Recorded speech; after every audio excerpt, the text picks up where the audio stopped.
What's up, guys? Welcome to Live at the Bike. We got a special show for you tonight. It's the Ante game. I'm Ryan Feldman, and this is Brad Owen, my co-commentator tonight. Thanks for having me, Ryan. Of course. We are going to get into it. If you hate action, go home. Don't spend any time with us tonight if you hate action. If you enjoy fun poker with fun people, this is the spot for you. Yeah, this looks like an unreal lineup and a structure that's designed for big pots, basically, with a lot of guys who are just willing to get it in, so it's going to be fun. It's going to be insane. Seat 1, we have Chris. He's a regular in this game. Brings lots of action, likes to play big pots, usually wins the most or loses the most in the game. See how he does tonight with all of these maniacs around him. Seat 2 is Eric Hicks. He's been a regular in this game the last few weeks. He always has the amazing outfits. He was chip leader in the main event for a while in the World Series this year. Likes to cover the table. Seat 3 is your boy, Andrew Nemi. That's right. He is here for the fans. Seat 4 is Huge Time. Seat 5 is John. Seat 6 is Eli. Seat 7, Bitcoin Yoda making his second appearance in the show. He will try to play every hand possible. Seat 8 is Johnny Vibes, Johnny Moreno. And Seat 9 is the favorite for all of us, Abe. Yeah. Brad Owen joining us today for commentary. Had a nice day yesterday, won a couple thousand. Yeah, it was fun. Got into a really big hand, $4,500 pot or so, and came out on top. Jacks versus Queens versus Queens. Yep, flopped the set. So we have another straddle from Eric here in hand number 2, 50 from the cutoff. And Andrew Nemi on the button with King 10 is going to try to isolate, but it's pretty hard to do in this game. 175 on the button, and John calls from the big blind with 9s. Eli now with ace-jack of clubs. And Eli is not afraid to put in big 3-bets. He likes to build pots, put pressure on people, and he is going to put in a 3-bet to 575. And Yoda with queen-jack off. Where's he going? Call. Nowhere. He makes the call. Abe with 5-3 of spades. A nice-looking hand, but he only has 1,500 in his stack. Oh, wow. Call. With the cold call, he is going to make the call.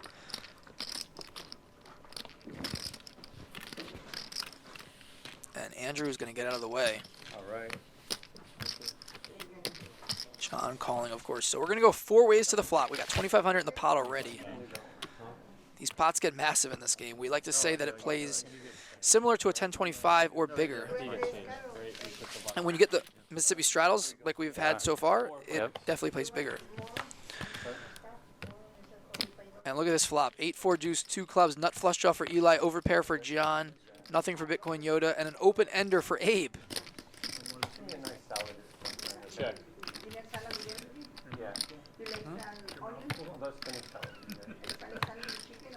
Eli with 2 overs and a nut flush draw. A lot of equity in this spot. He's actually the favorite right now, despite only having ace high.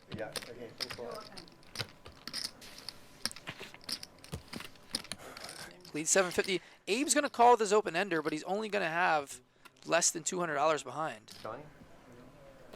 Hey, Johnny, I'm here. This is going to be a fun game. A lot of new faces.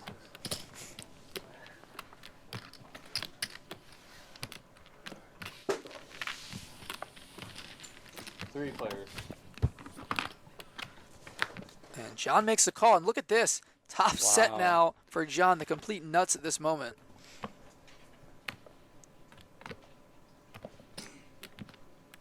And now he's going to lead out.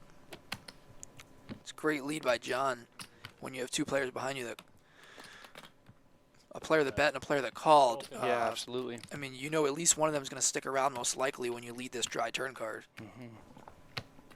Abe only has 200 bucks behind. And Eli's going to call with his nut flush draw. And Abe has to stick in his last 200. He's getting 7,000 to 1 basically here. Good luck, guys. All right, You rooting for the offsuit ace? I'm rooting for the offsuit ace. Yeah, that'd be huge. Let's see what happens. We played with Abe last night. He is an interesting player. Does not like to fold.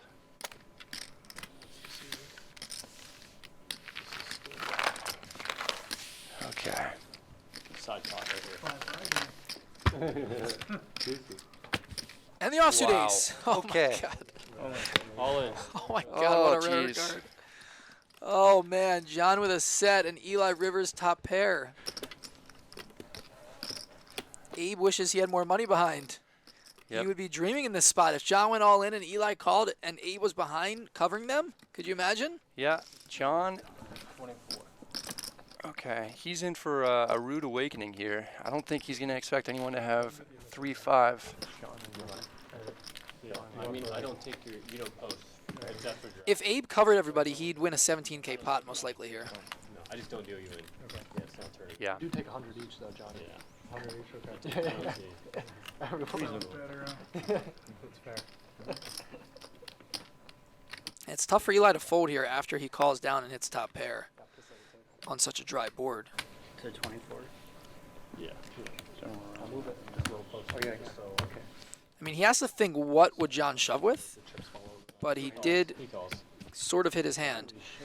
And Eli makes the call, and John's going to scoop the side pot, but Abe takes down a bigger main pot. Give me the side pot. You know, Abe says that so often. Well, John's side pot ends up being 7K after he gets the double up on the river.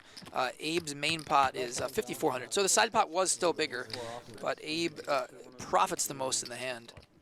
It's an interesting spot for Eli to call there. I just don't think John's going to be bluffing very often since you have one player who's already all in, right, for a much bigger main pot. Yeah, I mean, he's not bluffing. It's like, is he overplaying his hand, or is he trying to get Eli to fold because he thinks that Abe has nothing? Those are things Yeah. that might go through Yeah, Eli's that's head. possible.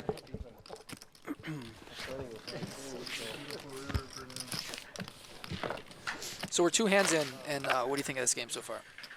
This was honestly like a little bit why I was concerned about playing it, just because I'm used to playing 2-5 and 5-10, and this game plays huge. There's tons of action, so it's going to be amazing to watch, I think. And I think it'll be interesting to see how Andrew adjusts to this game with it playing so differently than the games in Vegas too. Yeah, you guys are used to playing mostly cap games, right? Like, Yeah. Unless you're playing 10, 20 plus, or if you're playing at some of the casinos, they have 5, 10 on caps, right? Yeah. At some of them they do. I mean, usually Andrew and I are playing in like the 1,500 cap game at Bellagio. Yeah. So with an uncapped game, with the min being 2K, Mississippi straddles. I mean, there's with the $50 Mississippi straddle, it's what is that, $105 Yeah. before the cards are dealt Yep. in the pot. So that's a huge game right there. Abe is up 9K today, and he was up a little bit more than that a few minutes ago. Darude said, "Where's Brad Owens?" It's a good question. Do you know Brad Owens? Yeah, I hate that guy. Is that Terrell's brother? Yeah. I was a big T.O. fan when I was a kid. Grew up a Niners fan. Really? But yeah, I'm Brad. I'm in the booth hanging out with Ryan. Ryan was nice enough to have me out here. This game plays a little bit bigger than I'm comfortable with, so and it's tough to play 3 nights on a stream in a row. So it seemed like a fun game to commentate on. Chris with ace-7 of clubs. Eric 3-betting 5-4 of clubs.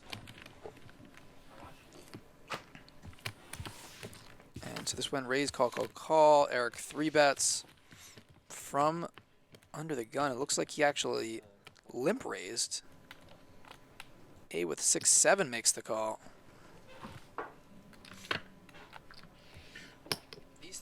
These 3 players are all over $10,000 deep. Super deep. And Chris makes the call as well. Let's put out 3 clubs on the flop. It worked. That's what I did. To give them to you. Okay. I don't know either. I've got news for you right now.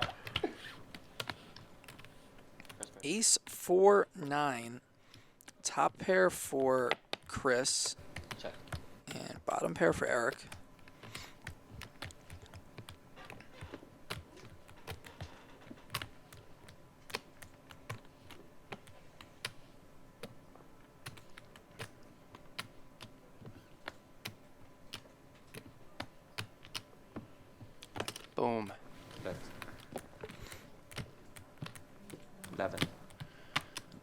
700 with middle pair here and a backdoor straight draw from Eric. Wow, big bet.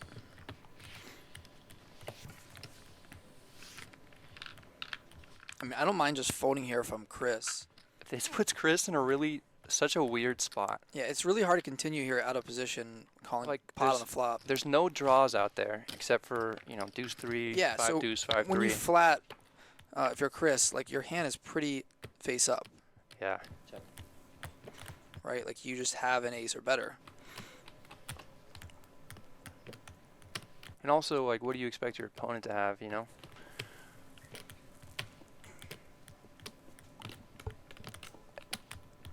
Okay, looks like Eric is going to be going for a double barrel.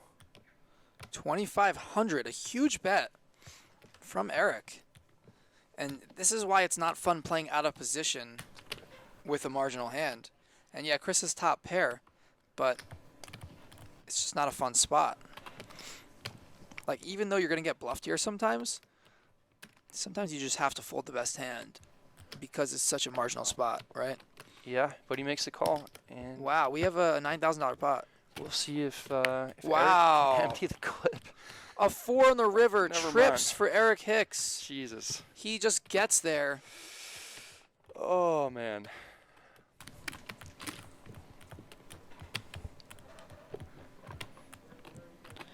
And it's interesting because it's hard for Eric to have a draw unless he had a random hand he bet on the flop and then turned a spade draw and triple barrel bluffs. With Chris calling twice out of position, he might have got the feeling that Eric was bluffing, and that was right up till now. So if Eric bombs this, Chris might just go with his gut and could potentially call off a big bet. 10,000. Jesus, $10,000 bet. So you overbets pot here. Here the folds. 4, 6. Wow. I'm gonna be down, but let's reload. It's okay. It's alright. This is gonna hurt me. But I have a pair.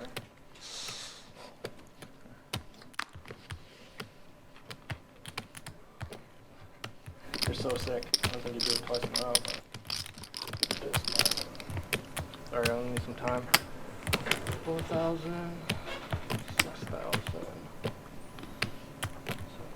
8,000. That's 10,000. That's basically an all-in, huh?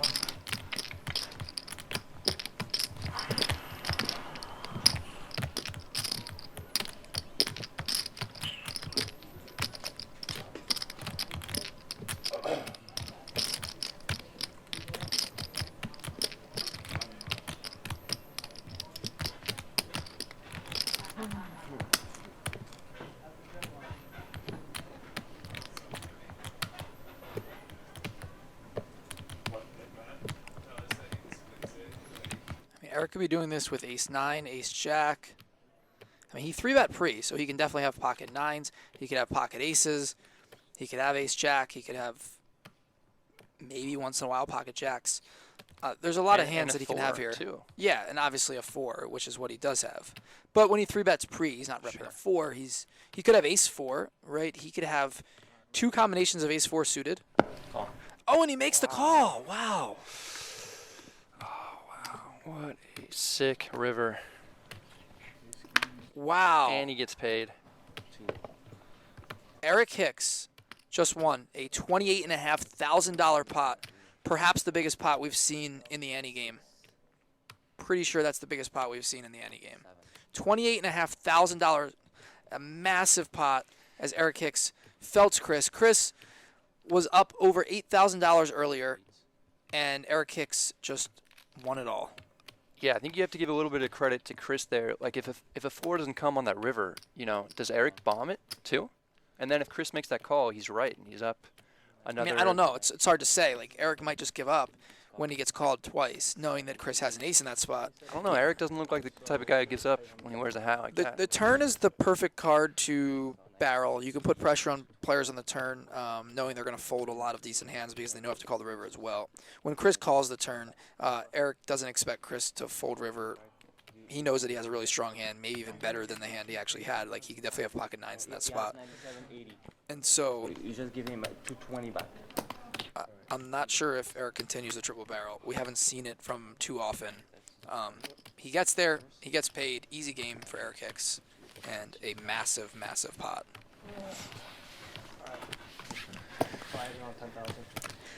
You know, I don't think Eric's doing that with a worse ace for, to get him off a chop. I just don't see him doing No, that. I mean that'd be.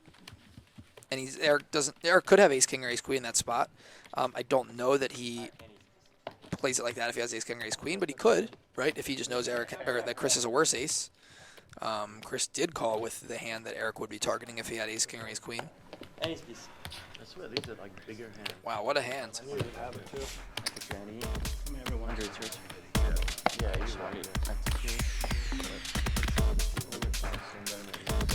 Huge swing for Chris there. He goes from, what was he up? He was up over 8,000. Okay. He had almost 16,000 in his stack, and it's all in Eric's stack